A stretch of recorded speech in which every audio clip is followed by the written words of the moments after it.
The way at which he's defending for Arsenal, I don't think, correct me if I'm wrong in the comment section, is there any defender in Europe now better than Gabriel? Because what he gives in both in boxes is, I don't think anybody does it in Europe at the moment.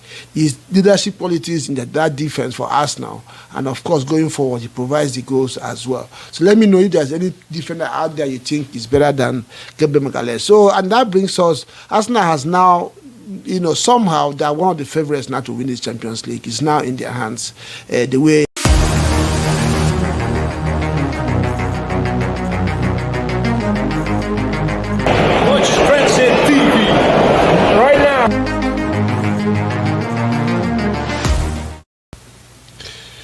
Transit Sports TV back again. Arsenal 4, Atletico Madrid 0 at the Emirates Match Day 3 Champions League, UEFA Champions League 2025-2026 season. Day 3, Arsenal 9 points in the bag, 100% win rate in Champions League so far. 6 games now, winning streak for Arsenal, and yet not conceding goals. What are we going to do about this Arsenal team? They are really, really, really becoming a pain in the butt for everybody around Europe. And yes, before we go into this one, don't forget to subscribe. If you are new here, please share, like, and share this video. Let's grow this channel.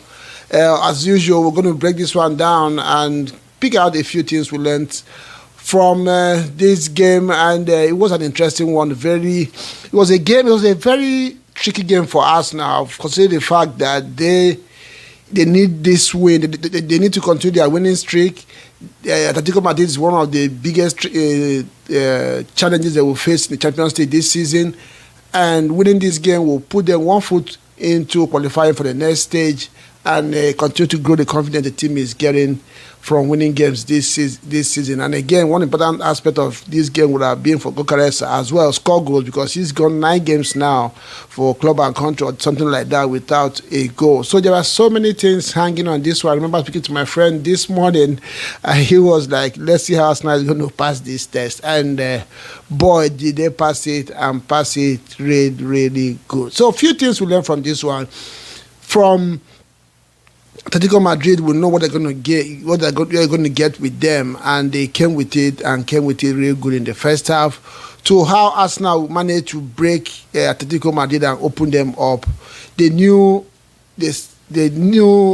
tweaks Arteta has made in this team, and especially today, especially when they play in Europe, how Arsenal managed to get results out of players. And we're also going to touch on the depth Bukayo Saka is owing Bucharest. He might not have heard it, but you hear it for the first time on this channel. So let's get into it. And of course, let's not forget about Gabriel Magalhaes. His telepathic relationship with Declan Rice. 1 goal, 1 assist again today. Set piece again. Ole. Yeah, during the time of Thierry Henry, I remember my friends that I used to watch games with, that we used to banter in Lagos, Nigeria. They stopped watching Arsenal games. The reason was that they said Arsenal games were fixed, because there's some things that we are giving with Henry every game after game. How does he continue to do this to defenders, and then let him do it like that? It was match fixing, and I used to laugh at it. Then Arsenal moved to the situation where you knew we were going to get with Arsenal. They will play you. Eventually, you will score, and they will lose the game 2-0. Then Arsenal fans will say we played well, but they will ask us who won. Now they have moved to where the situation now is set piece. You know it's coming. No matter how, even if it's the last second of the game, as long as there's a set piece in that game, you know somehow. And there are 2 or 3 names that has to be part of it for it to come up, and that's Declan Rice, Gabriel Magalhaes, Bukayo Saka. And game after game, we see this happen every day. So, talking about the game, Atletico Madrid did what most teams do against Arsenal, including Manchester City. Not just playing a low block, but deny Arsenal space between the defense and the goalkeeper. And they did it very well. For a very long time, I've not seen Arsenal start a game on a front foot like that. It was after PSG game that I saw that last. Arsenal was really, it looked like, you know, when you cage a dog, maybe for a whole day, all of a sudden open that cage. the speed at which they jump. That's how this team jumped out this evening at the Emirates at Atletico Madrid. And of course, we know them. They are a well-drilled team. They stood by. Arsenal created a few chances early in the game. Eberechi's shot rebounded, and the Clarice couldn't catch a clean swipe on it, and that chance went begging. And a couple of, I think, what's his name? Martinelli scored, but it was cancelled out of offside. So after that, Atletico Madrid got themselves, stayed compact, and we are very, very deep. And this is something Arsenal, usually struggle with until end of first half. And somehow at the beginning of the second half, they had that chance and probably felt that they could get at Arsenal. But it's not just Atletico Madrid. I think it was deliberate from Arsenal as well, because I've been saying this for a very, very long time. If you have been watching my videos, that Arsenal needs to find a way to make teams to come out a little bit, to have space in behind for Bucharest and Saka and Martinelli, all these players to run into. Normally in Europe, it's not difficult to find those players because European teams don't really sit back like that. But Atletico Madrid came today and did that and denied Arsenal space in the first half. But second half, Arsenal kind of looked a little bit lethargic and was not very quick to go forward. They tried to play in their own half. Atletico Madrid came out naturally, and those spaces started to emerge behind their defense, and that's how Arsenal started to open them up. By the 57 minutes, eventually they had their breakthrough through a set piece, of course, and the rest became history. All of a sudden, there were spaces for people like Martinelli to run into. People like Lewis Kelly were able to run through the midfield because there were now spaces. Atletico Madrid tried to come out to play and try to find a goal, and these spaces emerged. So that's how Arsenal were able to break them down. So this is something that Tata needs to do. I know it doesn't entirely depend in their hands. Opponents need to try to come out, but at the same time, they have to find a way to make them to come out so that those spaces will match in between defenders for these goals to come. The second point is Bukayo Saka. If you have not heard this is the first time you're going to hear it. He's owing Bucharest because the past few seasons, every game teams double on Saka, 2-3 players, and sometimes he finds it difficult to impact games.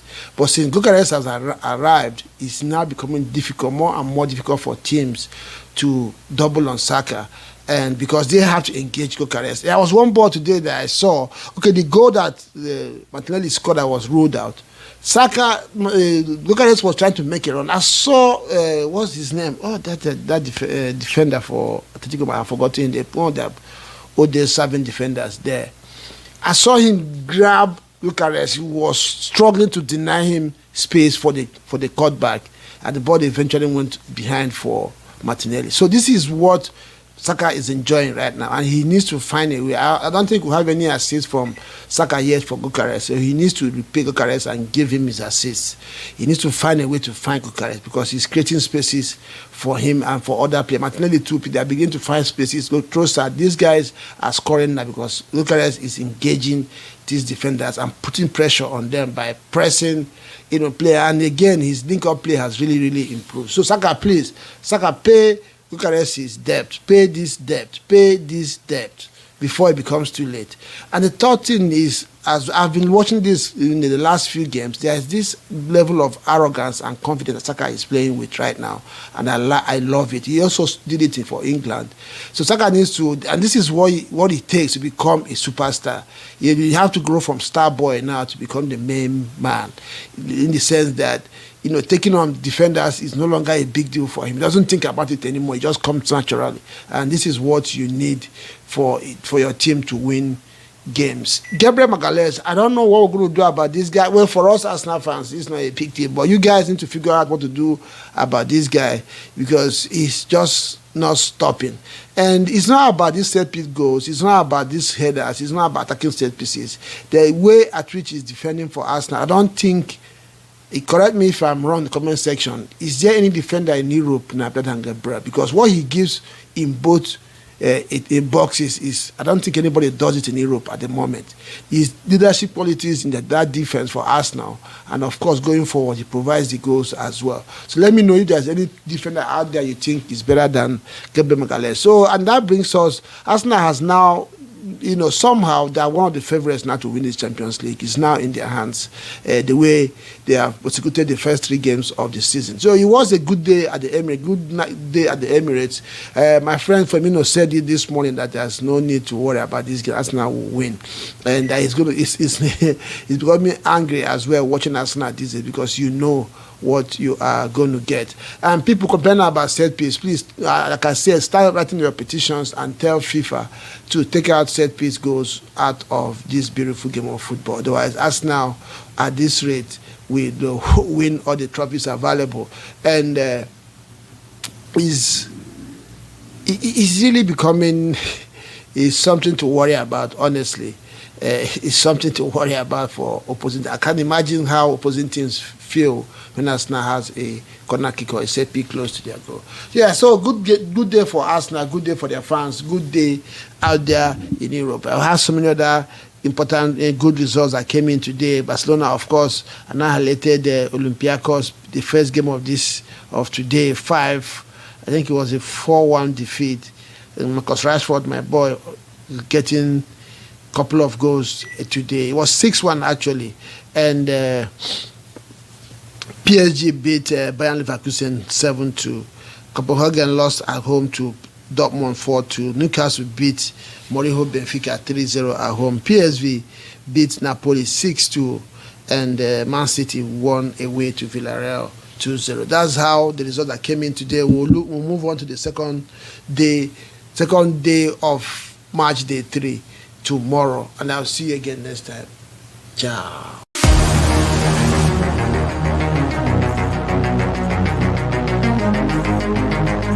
Watch Trendset TV right now.